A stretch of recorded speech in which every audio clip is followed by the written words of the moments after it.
હત્યાનો બનાવ સામે આવ્યો છે, શું આખી હકીકત છે ને આરોપી કેટલા? ગઈકાલના રોજ ભક્તિનગર પોલીસ સ્ટેશનના સ્મશાન રોડવાળી શેરી જિલ્લા ગાર્ડન પાસે આ ગામના મરણ જનાર છે ઈશાન મેમણ, એને અમન મહેબૂબ ચૌહાણ નાઓ સાથે ઝઘડો થયેલો. આમાં ગુનાની હકીકત એવી છે કે અમન ચૌહાણ છે એને 1.5 મહિના પહેલાં લગ્ન કરેલું હતું ખુશ્બુ નામની છોકરી સાથે, અને જે ખુશ્બુ છે એને અગાઉ ઈશાન મેમણ સાથે પ્રેમ સંબંધ હતા અને એ બાબતના એની પાસે ફોટા વગેરે હતા અને પુરાવા હતા, જેથી કરીને આ બંનેનો ઝઘડો થયેલો. અને ઈશાન અને અમન સાથે ઝઘડો થતાં એની સાથે મદદમાં સાહિલ અને અફઝલ પણ આવી ગયેલા અને એને પાઇપથી હુમલો કરીને, છરી વડે હુમલો કરીને મૃત્યુ નિપજાયેલ છે.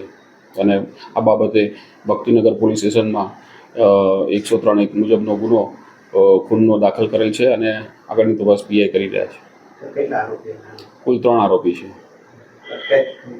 હાલમાં પોલીસ કબજામાં સાહિલ અને અફઝલ છે, અમન ભાગી ગયા છે.